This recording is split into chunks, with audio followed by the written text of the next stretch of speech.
Estos son los titulares en el informativo digital.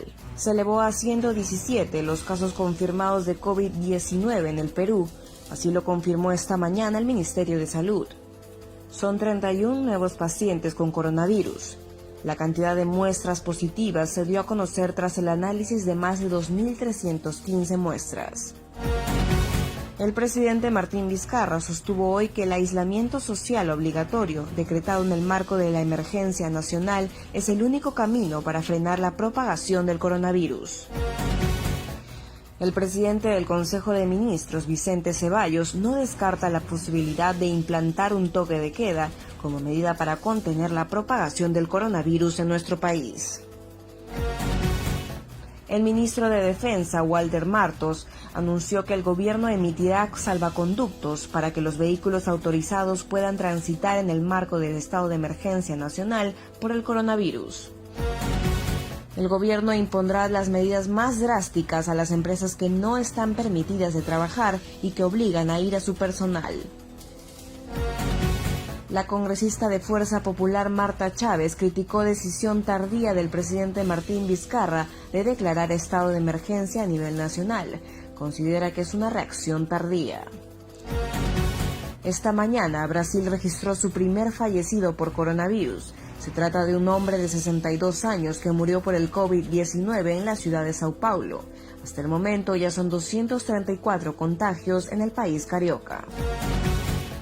La Junta de Portavoces del Congreso se reunirá esta tarde para elegir a los miembros del Consejo Directivo y para discutir sobre la distribución del cuadro de comisiones, así como también establecer la dinámica de trabajo que tendrá el legislativo en medio de la emergencia nacional que decretó el gobierno para frenar la propagación del coronavirus. Estas y más noticias a continuación en el informativo digital.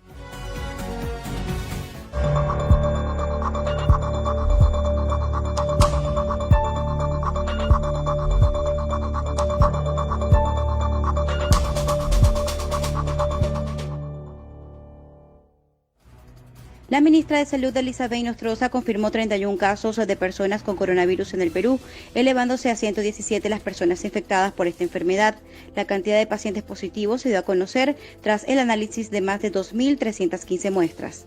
Asimismo, informó del total de casos, 13 se encuentran hospitalizados y 3 con ventiladores para respirar. El otro grupo de pacientes se encuentran en aislamiento domiciliario.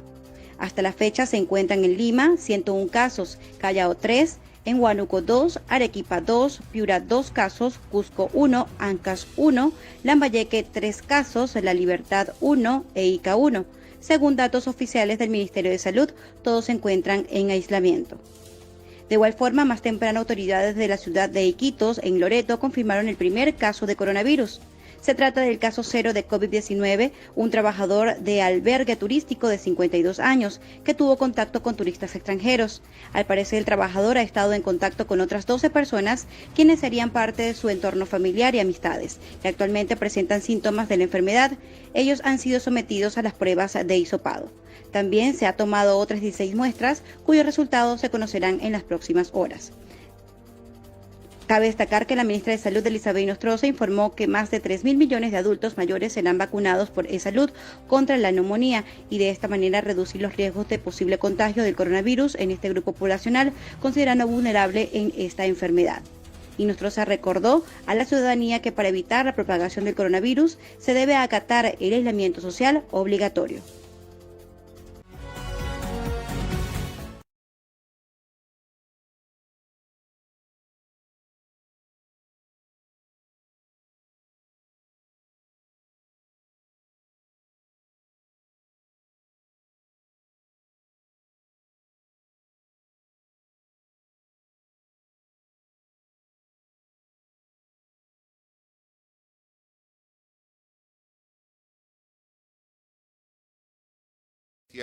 De este estado de emergencia.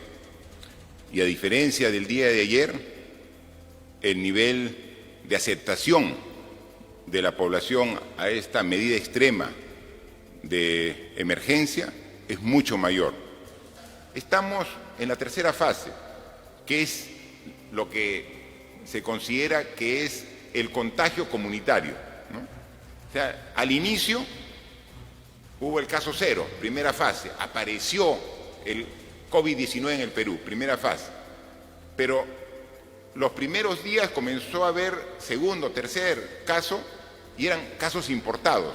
Decía, ¿tú estás infectado? Sí. ¿Qué pasa? He llegado de Europa, he estado en España, he estado en Italia, o me he contagiado de una visita de un turista que estuvo en Italia.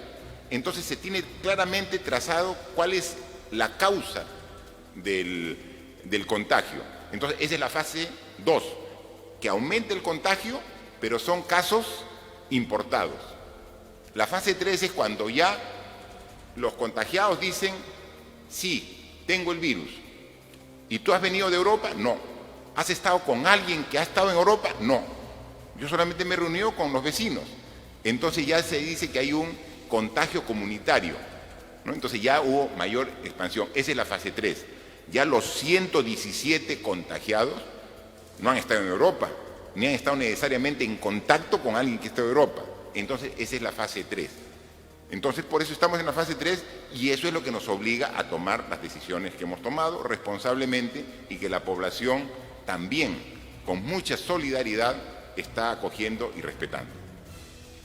De que se está logrando la medida que hemos propuesto a través de este decreto supremo de emergencia y que la población está respetando, pero no toda la población. Y ahí es el llamado a la reflexión. Siempre hay personas que tratan de sacarle la vuelta a la norma, porque se permite, como saben ustedes, y así está especificado en la norma, el tránsito de trabajadores que pueden ir a los centros que expenden alimentos de primera necesidad. Se permite que puedan transitar los trabajadores de todo el sistema de salud, que son los que tienen que estar en los hospitales para atender las emergencias. Está permitido que los trabajadores que facilitan la venta de los productos en las farmacias, está permitido que también funcionen los grifos para que el abastecimiento de combustible no tenga ningún problema, como también todo el sistema financiero se permite. Pero siempre hay gente que sin estar dentro de ese grupo de trabajadores trata de salir tratando de burlar la ley. Para eso está la policía, para eso están las Fuerzas Armadas, para impedir este tipo de actitudes. Todos tenemos que colaborar y así como ha habido una mejora muy significativa del primer al segundo día de este estado de emergencia, estamos seguros que las deficiencias que pueda haber se seguirán mejorando, porque tiene que haber deficiencias porque es un hecho inédito, pero con la voluntad de los ciudadanos y con el reconocimiento de esas pequeñas deficiencias por parte de nosotros las autoridades, vamos a mejorar y vamos a llegar a la eficiencia que requerimos. Adicionalmente decirle que como ustedes ya se han enterado en el informe el día de hoy, ya se han llegado a confirmar 117 casos de coronavirus, de una muestra de cerca de 3.000 pacientes que han sido evaluados, de 3.117 casos. Es decir, estamos dentro del parámetro que se tenía previsto, que un 3% de los evaluados están saliendo confirmados. Y como lo hemos dicho, la cifra va a seguir en aumento. Es una curva que va aumentando y que esperemos que durante los 15 días de esta cuarentena que hemos planteado a la población con este estado de emergencia, vamos a tender a buscar el punto de inflexión que comience a lograr bajares. Si no tomamos esta cuarentena, si no logramos que la gente esté en sus casas, si no logramos el cumplimiento de todos, esa curva seguiría en aumento y en aumento, con las consecuencias graves que tendría para la población en cuanto a su salud y en cuanto a muchas pérdidas de vida humana si es que no lo controlamos. Este esfuerzo que estamos haciendo es precisamente para evitar ello, y lo estamos haciendo bien, y estamos poniendo todo el esfuerzo, y como lo hemos dicho, sin escatimar ningún esfuerzo. De los 13 pacientes, 3 con ventilación mecánica, 10 pacientes hospitalizados con oxigenoterapia en condición estable. Asimismo, queremos decir que el resto de pacientes se encuentran en sus domicilios cumpliendo su aislamiento domiciliario y la evolución de ellos es estable. No hay pacientes complicados en la gran mayoría. Es lo que se estaba previendo. Además, como ustedes ya sabrán, tanto el caso cero como sus familiares han evolucionado adecuadamente. Y en esto queremos hacer un llamado de tranquilidad a los ciudadanos. Tal cual como se informó desde un inicio, solamente menos de un 20% de los pacientes infectados van a requerir hospitalización, es decir, oxígeno, y en algunos casos más graves, ventilación mecánica. Pero el problema de la infección por coronavirus no es el número de casos que van al hospital y el número de infectados en la máquina, sino es la velocidad de dispersión que tiene este COVID-19 y que infecta a personas, adultos mayores y personas vulnerables, que son ese pequeño grupo que no tiene un sistema inmune lo suficientemente competente y que hace que de manera exponencial empiecen a aumentar los pacientes que van a los hospitales, y de ese grupo van a ir a ventilación mecánica. Entonces, en estos momentos es sumamente importante ser solidarios y responsables, y en defensa de la vida y la salud de todos nuestros ciudadanos, de nosotros mismos, de nuestros padres, de nuestros abuelos, de nuestros amigos, cumplamos la cuarentena domiciliaria. Si no lo hacemos, vamos a estar viviendo lo mismo que pasó Italia, lo que pasa España, y no queremos eso para nuestro país. Hay 3.000 personas que han tenido síntomas y que han dicho, creo que estoy con el COVID-19, 3.000 personas. A las 3.000 personas se le ha tomado la muestra y de las 3.000 hay 117 que han dado confirmado.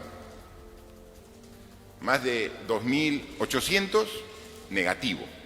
Es un resfrío común que han confundido con el COVID. Entonces, esa es la primera relación, ¿no? Más o menos, cuál es la proporción de los que creen tener y los que realmente tienen. 117. Ahora, de los 117, hay 13 que han requerido ir al hospital. Lo que quiere decir que hay 104 que están enfermos con el COVID-19, pero están tranquilos en sus casas, porque los síntomas son leves. 104 de los 117 están en sus casas cuidando la cuarentena, porque tienen que estar en sus casas porque si no estarían contagiando a los demás. Entonces, por eso están 104. Pero 13 están en hospital. De los 13, 10 están en una cama, pero no de UCI, no de cuidados intensivos. Está en una cama porque requieren oxígeno 10, ¿no? Como es un tema, por sus características, que baja su capacidad respiratoria, entonces están con oxígeno. O sea, tranquilos, sin mayor peligro, hay 10 que tienen. Entonces, miren, de los 3.000 que pensaban que tenía el virus, 117 infectados, 104 en su casa, 10 en hospital, pero sin mayor problema. Pero hay 3 que sí están en estado delicado, que ya no solamente requieren oxígeno, sino que requieren ventilación mecánica. 3, ¿no? Entonces, si fueran no 117 contagiados, sino si fueran 10 veces más, si fueran 1.000, ya no requeríamos 3 con ventilación mecánica. Más o menos en la misma proporción requeriríamos 30. Y si fueran 10.000 contagiados, ya requeriríamos 300. Es por eso que queremos contener, porque a 3 pacientes que requieren unidad de cuidados intensivos podemos ver. A 30 podemos. Y a 300 ya rebasa la capacidad que tenemos en el sistema de salud para atender. ¿Se dan cuenta por qué es la importancia de cumplir este aislamiento social? A veces sí, pero ¿cuál es el aislamiento social? Es simple, quédate en tu casa. Eso es aislamiento social, ¿no? Porque a veces uno pone términos menos difíciles. Aislamiento social, ¿qué consiste? Quédate en tu casa, nada más. Y comparte con los tuyos. Y haz cosas que nunca habías, por el trajín diario que no haces. Comparte con tu familia, quédate en tu casa, con tus hijos, si tienes nietos, con ellos quédate. Haz algo que no hacías antes, que el día a día no te permitía. Y eso te está ayudando a salvar vidas, porque evitas el contagio y entonces tienes hasta ahora 3. Va a aumentar. sabemos que va a aumentar. El estado de emergencia no significa que no aumentan, van a seguir aumentando, pero va a llegar un momento en que se contiene. Eso es lo que buscamos en el estado de emergencia. Y por eso le contesto la segunda pregunta. ¿Va a requerir prórroga? Nosotros creemos que no. O sea, no es necesario prórroga en la medida que cumplamos bien el estado de emergencia. Si cumplimos bien el estado de emergencia, con 15 días es suficiente. Eso dicen los expertos y nosotros tenemos que creer en los expertos.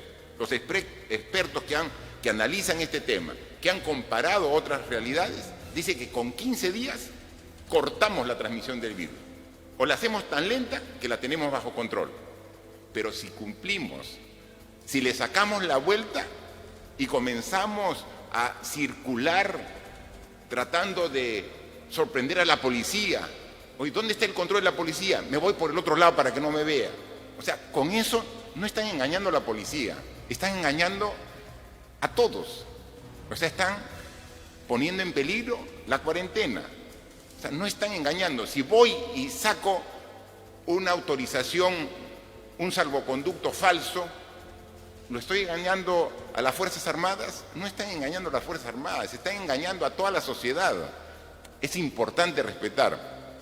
Si cumplimos la cuarentena en estos 15 días, pero de manera seria, todos los peruanos, suficiente. Cortamos la transmisión porque la disminuimos y la tenemos bajo control. Eso es lo que queremos.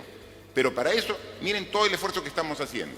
Y lo que queremos, que este mismo esfuerzo sea en todo el país.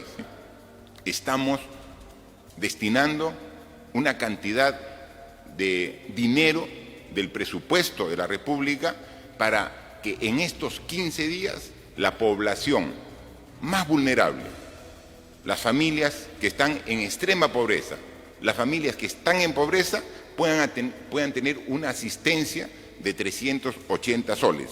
Para ello, ayer mismo en Consejo de Ministros aprobamos el decreto de urgencia 027, donde se establece claramente cuál es el mecanismo para hacer esta transferencia a todas estas familias. Uno podría decir, ¿y cómo se va a determinar estas 3 millones de familias? Precisamente esta información, con la experiencia que tiene el Ministerio de Desarrollo e Inclusión Social, con la data que se tiene en la OMPE, con el presupuesto del Ministerio de Economía y Finanzas, están trabajando todos los equipos. La emergencia dura 15 días, 2 semanas. Estamos haciendo el esfuerzo para que a la mitad del plazo podamos dar esta asistencia económica, ¿no? Entonces, porque uno podría decir, al final del plazo vamos a dar esta asistencia, pero muchas de las familias ya necesitan esos recursos para poder tener los alimentos por la falta de ingresos que van a tener por dejar de trabajar, porque son familias que muchas de ellas trabajan al día para mantener a su familia. Entonces tenemos que dar esta asistencia. Estamos haciendo todo el esfuerzo para que a la mitad de este plazo podamos ya contar con las transferencias, y para eso estamos trabajando con todo el sistema bancario, estamos trabajando con todo el equipo del MIDES, del Ministerio de Economía y Finanzas, para que pueda lograrse y llegar a esa fecha. Así que estamos viendo todos los temas que están pendientes, y al inicio a mañana, el día de hoy, hubo un problema respecto a cómo se acreditaban los trabajadores que están dentro de los que están autorizados para ir a su centro de trabajo, pero que no tenían una constancia. Entonces, a través de la web, la Policía Nacional ya ha sacado precisamente el aplicativo para que se puedan inscribir, ¿no? Y ustedes pueden ya entrar y pueden verificar que esto ya está vigente, y en consecuencia es un tema sumamente importante, porque y hemos establecido cuál es el procedimiento para generar el pase especial de tránsito durante el estado de emergencia nacional. Y aquí cada quien va a poner sus datos y va a decir por qué necesita el pase. Y aquí hay 2 temas que son de mucha importancia. Uno, primero, una actitud de confianza. En función de la confianza se le da el pase para que pueda circular. Pero también hay un tema de responsabilidad. La policía, cruzando información con los datos de SUNAT, con los datos de INEI, con todas las base de datos, va a verificar si que la información que ha dado el ciudadano es correcta. Y si es correcta, muy bien, ya tiene su pase y lo puede transmitir. Y si es falsa la información, obviamente también será merecedor de una sanción. O sea, confiamos en el ciudadano para que pueda hacer su trámite individual, pero también verificamos de que sea información real, porque no puede ser que ciudadanos falseen información para tener un pase y luego comiencen a incumplir el estado de emergencia porque no está acreditado. Así que estamos dando todas las facilidades y estamos viendo que la población de manera muy responsable y muy consciente está acatando todas estas medidas, lo que nos satisface y nos hace sentir orgullosos de ser peruanos y de constatar que toda la población está tomando con mucha responsabilidad las decisiones que como gobierno hemos puesto, porque saben que esta es una decisión que va en beneficio de la población, de usted, de su familia, de sus vecinos, de sus amigos, de todos los peruanos. Ese es un acto grande de solidaridad que va a lograr que venzamos esta enfermedad que está trayendo tanto daño, tanto dolor, tanta muerte en otras partes del mundo, y queremos que en nuestro Perú, en nuestro país, los efectos sean menores de los que podrían ser si es que no tomamos estas medidas. Efectivamente, nosotros venimos coordinando estrechamente con la SBS y con ASBank y han sacado unas primeras comunicaciones para reprogramar, pero sabemos perfectamente que hay muchas consultas, hay muchas inquietudes, así que hoy por la tarde, aprovechando que vamos a tener una reunión para los temas logísticos de cómo va a ser el pago de los 380 soles con ASBank y los bancos, el Banco de la Nación, vamos a aprovechar también para ver qué otras medidas se podrían tomar. Básicamente por ahora estamos replicando todo lo que se hizo con el fenómeno del niño, o sea, la banca ya está acostumbrada a rápidamente reaccionar a estas situaciones, pero de todas maneras vamos a seguir trabajando con la SBS y ASBank para ver qué otras facilidades se pueden dar a los ciudadanos. Además, complementariamente, ya estamos coordinando con las empresas de servicio público, ¿no? Para que también pueda hacer un desfase en el pago de los servicios del mes de marzo, ¿no? Eso también se está viendo con las empresas de suministro de energía eléctrica, de servicios de agua potable en los domicilios, para que puedan hacer un desfase y permitan retrasar esos pagos. Estamos trabajando con ellos y apenas tengamos resultados de estas conversaciones, obviamente se harán de conocimiento a la población. Algunos productos han subido de precios y es que la logística de transporte está un poco difícil en estos primeros días. Hay algunos camiones con productos de primera necesidad que han sido retenidos en este primer día en su tránsito desde la zona de producción, desde las chacras, hasta los mercados, la zona de consumo. Pero eso se está solucionando en el transcurso del día. Está viniendo el limón del norte, sí, pero está detenido por el control que se está haciendo. El Ministerio del Interior ha visto, ha dado facilidades y viene. Mientras que demora en llegar, sube un poco el precio en el mercado. Es lógico y natural. Llegan los camiones, otra vez se regula solo. Entonces, porque la producción sí igual.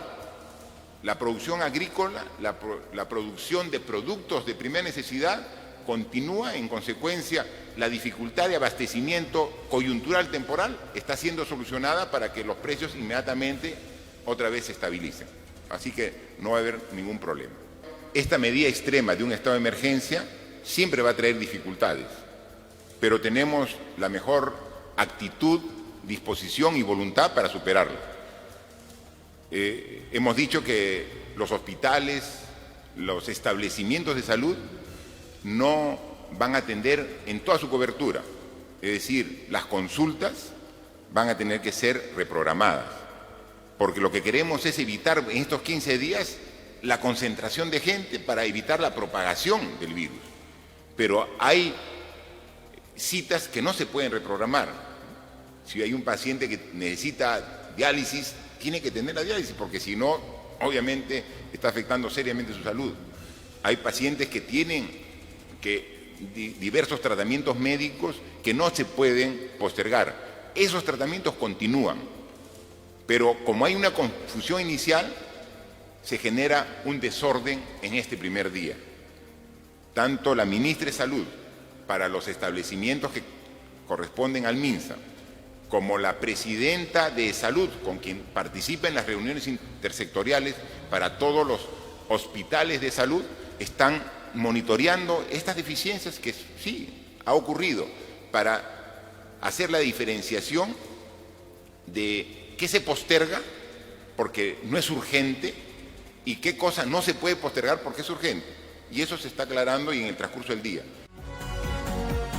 De las medidas para hacer cumplir la cuarentena que busca frenar el avance del coronavirus en el país, el gobierno nacional estableció restricciones a los ciudadanos y son algunos quienes podrán movilizarse libremente según la labor que realicen durante estos 15 días de aislamiento social obligatorio.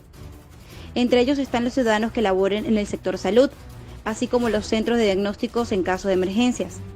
Quienes estén a cargo del ciudadano de personas adultas mayores, niñas, niños y adolescentes dependientes y personas con discapacidad o personas en situación de vulnerabilidad. Las empresas encargadas de la adquisición, producción y abastecimiento de productos farmacéuticos y de primera necesidad. También quienes trabajen en bancos, seguros y pensiones, así como los de producción y almacenamiento, distribución y venta de combustible. También transporte público autorizado. Las personas independientes dedicadas a la prestación de bienes esenciales como adquisición, producción y abastecimiento de alimentos, lo que incluye su almacenamiento y distribución para la venta al público. Hoteles y centros de alojamiento, solo con la finalidad de cumplir con la cuarentena dispuesta. Medios de comunicación y centrales de atención telefónica como call center. Recordemos que el ministro del Interior, Carlos Morán, afirmó que se aumentará el número de agentes de la Policía Nacional y miembros del Ejército en las calles y vías troncales y advirtió que toda persona que transite por las calles sin justificación será llevada a comisaría para ser sancionada.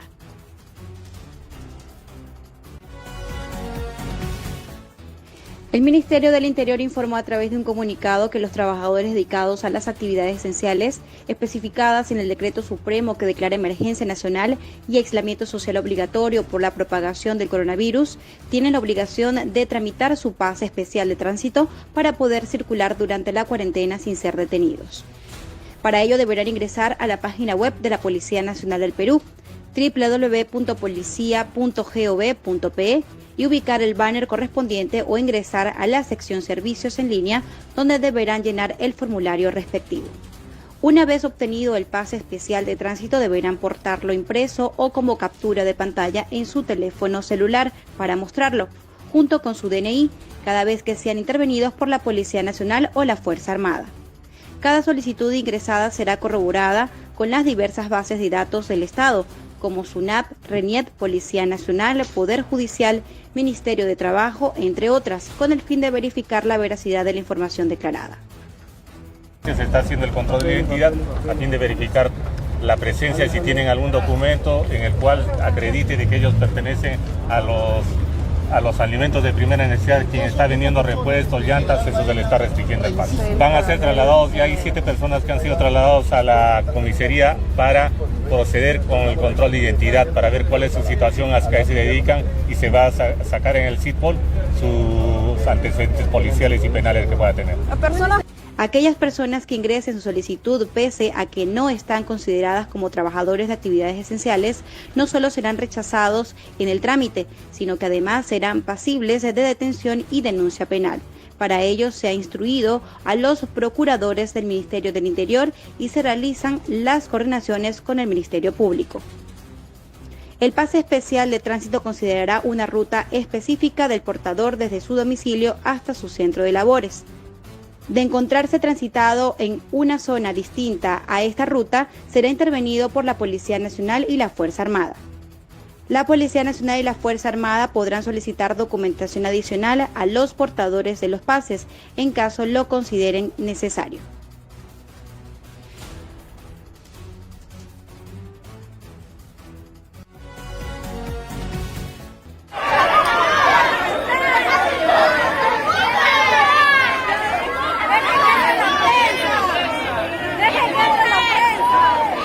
Caso al decreto supremo, señoritas, señores, por favor. Caso al decreto supremo.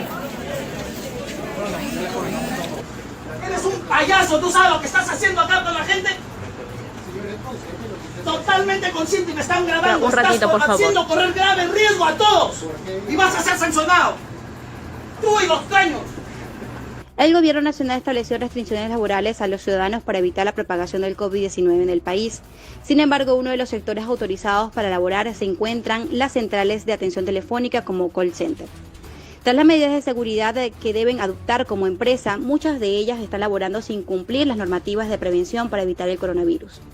En un call center trabajan cientos de agentes alineados en mesas sin separación atendiendo llamadas con auriculares de uso colectivo, ya que los puestos no son fijos para cada trabajador. Ante la modalidad de trabajo, muchos asesores han denunciado que no cuentan con el gel antibacterial ni mascarillas. Además, no se está cumpliendo el distanciamiento máximo de 1 metro entre ellos. Asimismo, muchos de ellos laboran en el área de ventas de servicios telefónicos, por lo que son reiteradas las denuncias, ya que consideran que no es necesaria su asistencia en este tipo de campañas. A través de las redes sociales también se vienen difundiendo una serie de denuncias en contra de las empresas que presentan el servicio de telefonía a través de la modalidad de call center, por obligar a sus empleados a trabajar, desacatando con esto las medidas de prevención contra el coronavirus dispuestas por el presidente Martín Vizcarra. Corren un grave riesgo ustedes, sus hijos, sus padres. No pueden estar acá, no los pueden obligar.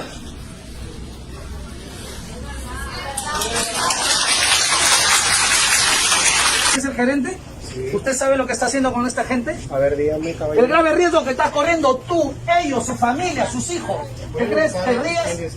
Eres un payaso, ¿tú sabes lo que estás haciendo acá con la gente? Totalmente consciente y me están grabando. Estás haciendo correr grave riesgo a todos. Y vas a ser sancionado. Tú y los dueños.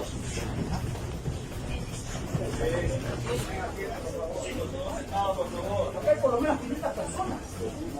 2.500. ¿Y Zampara creen que están bajo norma? Esto no puede ser posible. ¿Tú sabes lo que está ocurriendo en el Perú? ¿De dónde eres tú? Yo, de Tumbes.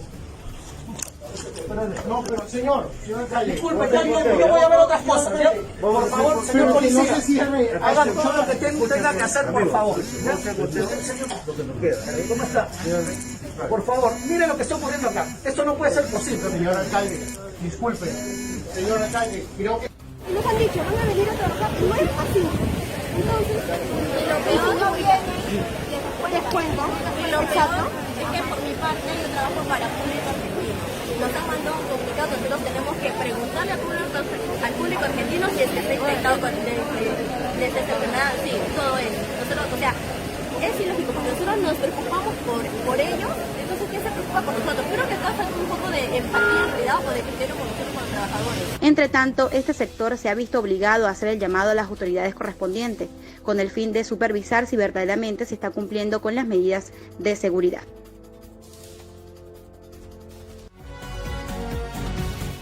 El alcalde de La Molina, Álvaro Paz de la Barra, ordenó el cierre de su frontera distrital como medida para evitar la propagación del nuevo coronavirus.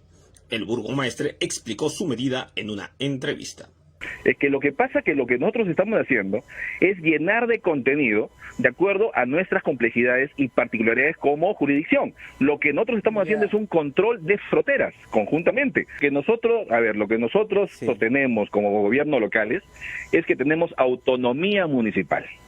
Autonomía municipal sobre nuestra jurisdicción. Entendemos además que nuestras conductas y actos de gobierno tienen que ser justamente drásticos en este sentido porque estamos alineados al estado de emergencia declarado. Señor acá alcalde, no hay nada inconstitucional, señor acá alcalde, acá no hay que pasar el debate a temas de disquisiciones legales, jurídicas. Es momento de sobrevivir, disculpe que de lo interrumpa. salvaguardarnos. Sin embargo, el alcalde de Lima, Jorge Muñoz, afirmó que es una medida individualista, además que es ilegal e inoportuna. Yo creo que esta es una decisión que tiene las 3 Is. Es inconstitucional, es ilegal y además es inoportuna la decisión. Esas 3 Is muestran claramente el tema, ¿no? ¿Y por qué digo que es inoportuno, Jaime? Porque el día de ayer el señor presidente de la República dictó normas que hablan justamente de la restricción en cuanto a los temas de movilidad. Y ya no hay necesidad, y esto es a nivel nacional. Y también lo decía hoy día cuando alguien me preguntaba temprano, Imagínate si los 1.800 municipios a nivel nacional, cada uno comienza a dictar normas propias. Nadie se puede ir por la libre. Acá hay que trabajar con un solo criterio, con una sola fuerza, con una sola idea, pensando en el país.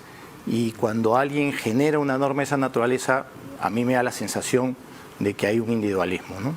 En esta misma línea, el ministro del Interior, Carlos Morán, aclaró que no es competencia del alcalde de La Molina cerrar su frontera distrital, además que va en contra de lo que señala la Constitución. En el marco de la aplicación de decreto supremo, se ha dado una cuarentena, un aislamiento social obligatorio. Esta cuarentena implica pues la participación del Gobierno Nacional y encarga al Ministerio del Interior, al Ministerio de Defensa, a la Policía Nacional y a las Fuerzas Armadas el control de la ciudad. Se suspenden las garantías fundamentales, como el derecho a la libertad, a la inviolabilidad de domicilio, al tránsito y el derecho a reunión. Eso significa que cualquier ciudadano tiene que cumplir las disposiciones de la fuerza pública. En este contexto, los gobiernos locales han ido, los alcaldes han ido al Palacio de Gobierno y han asistido y han estado de acuerdo con las medidas que eventualmente se iban a tomar, como se llevaron a tomar ahora, ¿no?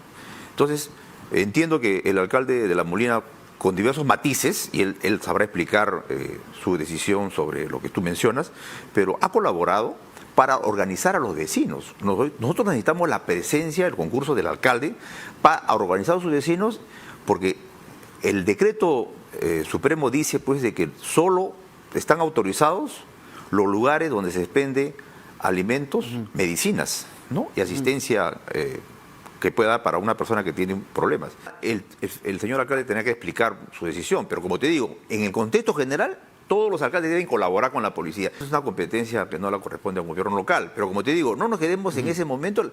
El deseo de cooperación de todos los alcaldes y de los gobiernos regionales debe darse en este marco, porque ese es un problema nacional. Sin embargo, Paz de la Barra defendió su medida y señaló que va acorde a lo discutido en las reuniones con el Ejecutivo.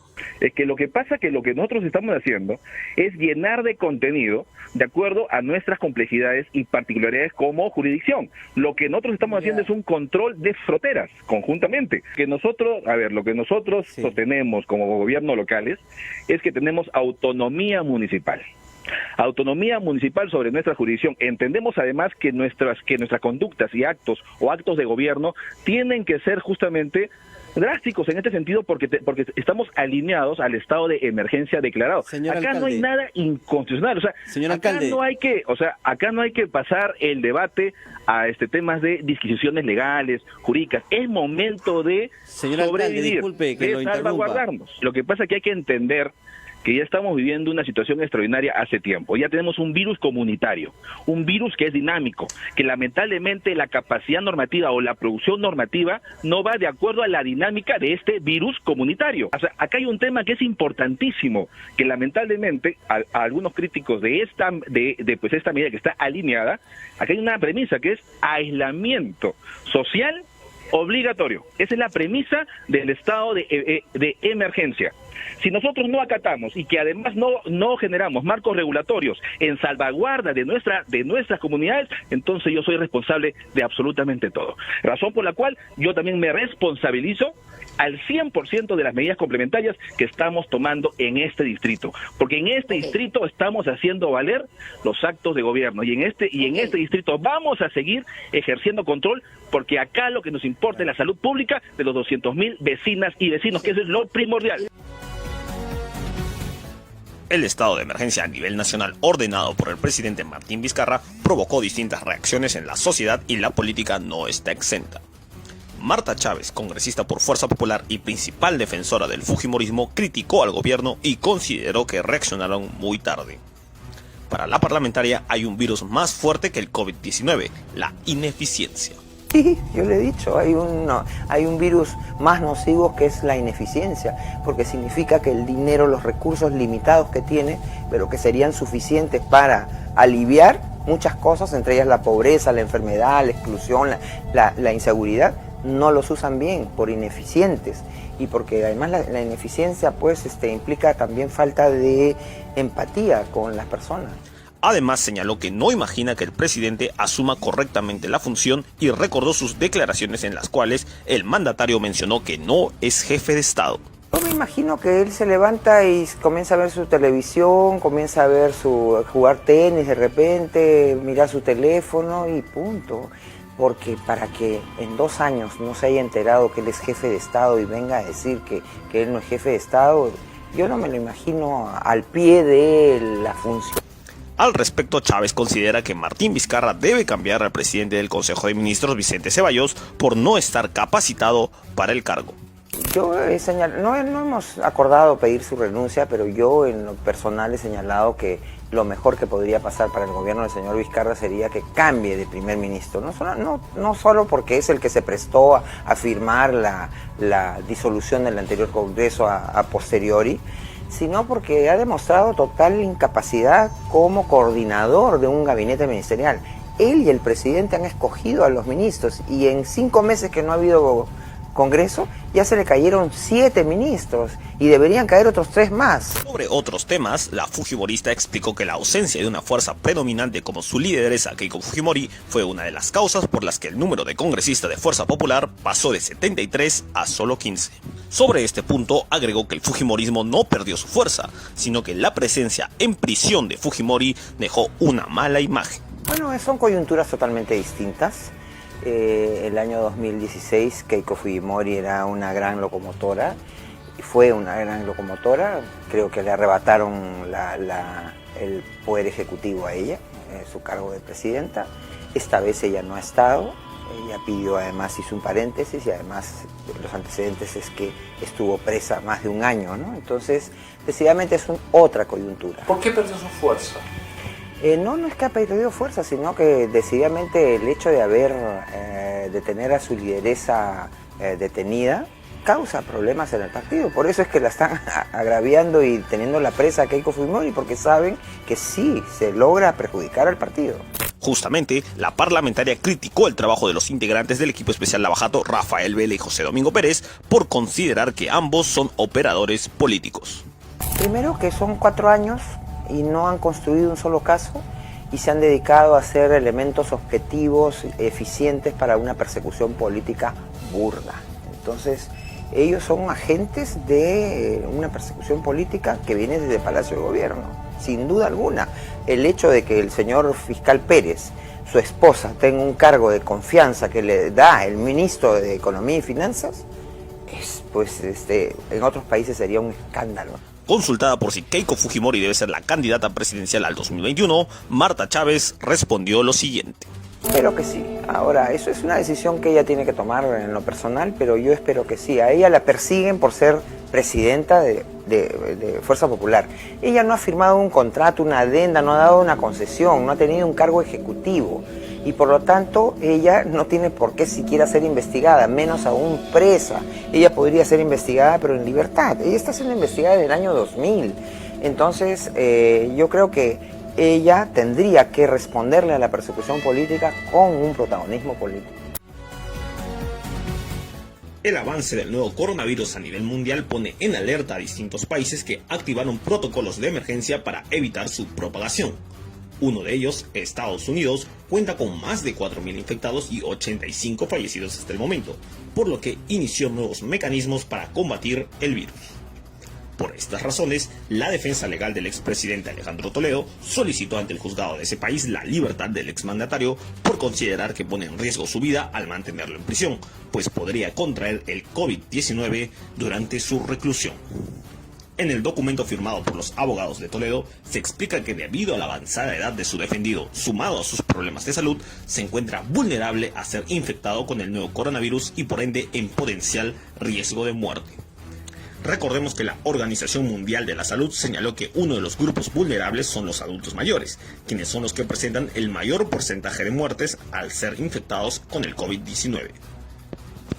En su misiva, los abogados del expresidente también señalan que una de las razones para mantenerlo bajo prisión preventiva es que Toledo Manrique se mantenga en un estado óptimo de salud debidamente acreditado. Debido al brote infeccioso en Estados Unidos, se pone en riesgo dicha condición, por lo que alegan es posible su liberación de forma excepcional. Cabe mencionar que Alejandro Toledo cumple prisión preventiva en una cárcel de Maguire ante un posible peligro de fuga y mientras se espera la resolución del juzgado sobre si acepta la orden de extradición en su contra por estar vinculado en el caso Odebrecht. Se acusa al ex líder chacano de recibir sobornos a cambio de favorecer a la constructora brasileña en la licitación de la carretera interoceánica. Además de que con este dinero ilícito fundó en Costa Rica la empresa Ecoteva y la puso a nombre de su suegra Eva Fernenburg para evitar sospechas. Adicionalmente, se incluye en este último proceso a su esposa, la ex primera dama Elian Carr. En todo momento, ambos expresaron su inocencia. Aunque el juzgado estadounidense rechazó cualquier forma de liberación para Alejandro Toledo, el avance del coronavirus podría ser una salida inesperada para abandonar la prisión.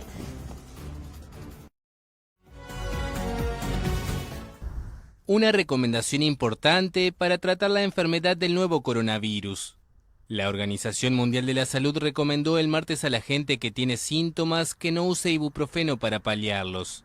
En paralelo, las autoridades francesas advirtieron en los últimos días que los medicamentos antiinflamatorios podrían empeorar los efectos de la enfermedad. El ministro de Sanidad de ese país indicó el fin de semana que el ibuprofeno y otros medicamentos similares pueden ser un factor agravante en las infecciones por coronavirus. El portavoz de la OMS en Ginebra, Christian Lindmeier, dijo a la prensa que los expertos de la ONU están estudiando la cuestión. Pero mientras tanto, recomendó el uso de paracetamol. Las autoridades colombianas confirmaron 8 nuevos casos de coronavirus en el país, con lo cual la cifra llega a 65 en total. Según el Ministerio de Salud, en las últimas horas fueron confirmados los primeros 2 casos en Barranquilla, la principal ciudad del Caribe colombiano, y uno en Bucaramanga, capital del departamento de Santander, así como 2 más en Bogotá, otros 2 en Cali y uno en Cartagena. La mayoría de los casos de COVID-19 se registran en Bogotá, que tiene 33 pacientes, seguido por el departamento de Antioquia con 8, 7 de ellos en Medellín, la capital. Colombia no registra por el momento muertes por COVID-19 y sí una persona curada, un estudiante de 19 años que llegó a Bogotá el 26 de febrero procedente de Milán, Italia, y fue el primer caso confirmado de coronavirus en el país el pasado 6 de marzo. El presidente colombiano Iván Duque cerró todas las fronteras terrestres, marítimas y fluviales como medida adicional a las ya adoptadas para tratar de contener la expansión del COVID-19 en el país. El gobierno ya había cerrado la frontera de 2.219 kilómetros con Venezuela, por donde a diario pasan miles de personas que buscan escapar de la crisis en ese país. Además, Duque restringió la entrada de extranjeros con excepción de quienes tienen residencia en Colombia, así como la cancelación de las clases presenciales en escuelas y colegios públicos y privados y el anticipo de las vacaciones de mitad de año de los estudiantes. Para garantizar el regreso de colombianos sorprendidos por la epidemia en el exterior, el gobierno se ha resistido a cancelar los vuelos de Europa y Estados Unidos, pero enfrenta una creciente presión popular para que tome esa medida. Esto se debe a que el 90% de los casos de COVID-19 confirmados, los enfermos estuvieron recientemente en España y en menor medida en Italia, Francia o Estados Unidos, según datos del Ministerio de Salud. Para contener el avance del coronavirus, los departamentos de Córdoba, Meta, Quindío, Santander y Cundinamarca decretaron anoche el toque de queda y no se descarta que Bogotá adopte esta semana la misma medida. Este barco, que aún se ve lejos, es el crucero británico Braemar. Dentro de él hay 1000 personas, entre pasajeros y tripulación. 5 de ellas casos confirmados de coronavirus. El barco está listo para atracar en Mariel, a unos 50 kilómetros de La Habana. El desembarco será el miércoles, después de que el crucero atraque en el puerto de Mariel. Desde aquí sus casi 400 tripulantes y 700 pasajeros serán trasladados al aeropuerto de La Habana, donde abordarán 4 aviones fletados por el gobierno británico con destino a Londres. Según las autoridades, la evacuación será segura y no pondrá en riesgo a nadie.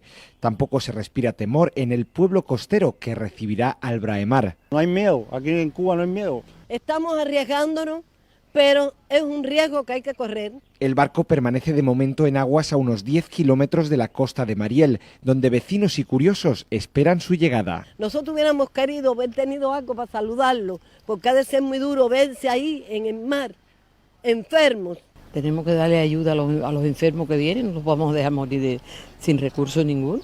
Con solo 5 casos de coronavirus y ningún muerto, Cuba de momento se desmarca de la ola de pánico global. Sus fronteras siguen abiertas e incluso se incentiva el turismo, aunque las autoridades han cancelado eventos masivos y recomiendan extremar las medidas de protección. Estado de emergencia en Río de Janeiro. En las playas cariocas, vehículos de bomberos instaban a los bañistas a regresar a sus hogares después de que el gobierno decretara nuevas medidas para frenar la pandemia de coronavirus en el país. Como nós estamos passeando, né? Então por isso que a gente tá ainda saindo pouco mais. Como estamos de vacaciones, Entonces entonces nosotros estamos saliendo un poco más. Después, cuando volvamos a casa, será diferente. Como llegamos ayer, tenemos que aprovechar un poco. No está bien, porque vai aumentar o incrementamos el risco, mas pero o cuando certo não volvamos a seria, mas casa, depois lo quando voltar pensaremos para dos casa, veces. daí a gente vai pensar duas vezes daí. En Río, segundo foco de la pandemia en Brasil, el decreto determina el cierre de lugares turísticos como el Pan de Azúcar o el Cristo Redentor del Corcovado. Obliga también a la reducción del 50% de la capacidad de los autobuses que llevarán solo personas sentadas, así como en los barcos, trenes y metros. Los restaurantes deberán funcionar a un 30% de su capacidad y privilegiar los servicios de entrega a domicilio o la venta de comida para llevar. Las escuelas, universidades y actividades culturales ya habían sido suspendidas desde el viernes por un plazo inicial de 15 días. A gente fica sem saber o que fazer, No sabemos qué hacer, trabajar, la gente tiene que trabajar, a gente tem que tenemos trabalhar. que tomar transporte Entendeu? Pegar o público. transporte público tem que pegar. En Sao Paulo, donde el martes se confirmó el primer fallecimiento por la enfermedad en el país, también se decretó el estado de emergencia. Ocurrió el primer fallecimiento aquí en el estado de Sao Paulo. Es un residente de Sao Paulo, hombre de 62 años de edad, que también sufría diabetes e hipertensión. Fue internado en un hospital privado y el diagnóstico de coronavirus fue también hecho por un hospital privado.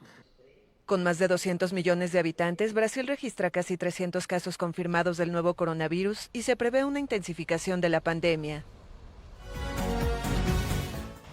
El gobierno italiano ha prohibido durante 2 meses que las empresas puedan despedir a sus empleados por motivos económicos derivados de la situación de emergencia por la crisis del coronavirus, que ha causado ya más de 2.000 fallecidos en el país. El Ministerio de Trabajo italiano informó este martes en su página web de que esta es una de las acciones incluidas en el decreto ley que ha impulsado el Ejecutivo con ayudas de hasta 25.000 millones de euros que movilizan recursos por valor de hasta 350.000 millones. De los 25.000 millones movilizados por Italia, un total de 10.000 millones irá destinado a ayudas de empleo. En este sentido, se contemplan bonos mensuales de 600 euros exentos de impuestos a autónomos que hayan perdido su trabajo. Se concederán permisos parentales de 2 semanas con la mitad del sueldo asegurado para aquellos padres que tengan hijos de hasta 12 años o con discapacidades graves. Alternativamente, el Gobierno otorgará prestaciones para la contratación de niñeras de hasta 600 euros, una cantidad que ascenderá a los 1.000 euros en el caso del personal sanitario de las fuerzas del orden. De alta en el hospital, pero aún en cuarentena. Tom Hanks y su esposa Rita Wilson salieron el martes del hospital australiano donde estaban aislados desde la semana pasada, cuando ambos dieron positivo por el nuevo coronavirus. El actor, galardonado varias veces con un Oscar, se encontraba en Gold Coast para rodar una película biográfica sobre Elvis Presley cuando él y su esposa, ambos de 63 años, contrajeron la enfermedad. Wilson, cantante y compositora, había dado conciertos en Sydney y Brisbane y las autoridades australianas han rastreado a quienes estuvieron en contacto con la pareja para identificar a otros posibles infectados. Australia ha registrado casi 400 casos de coronavirus y 5 muertos por la enfermedad. La Copa América deberá esperar un año. La Conmebol anunció el martes que la edición que debía disputarse entre junio y julio en Argentina y Colombia se postergó para 2021. El torneo, que por primera vez se disputa en 2 países, se jugará entre el 11 de junio y el 11 de julio del año próximo. Las fechas serán idénticas que las de la Eurocopa, que se debía disputar este año en 12 países y que también confirmó su aplazamiento por la pandemia. Es la primera vez que el Campeonato Europeo de Selecciones cambia de fecha en sus 60 años de existencia. La decisión podría permitir la finalización de la Liga de Campeones, la Europa League y los campeonatos nacionales de clubes, suspendidos hasta nuevo aviso. Sin embargo, convertirá en un rompecabezas el calendario de 2021, año en el que está prevista la Copa del Mundo de Clubes programada en China por la FIFA.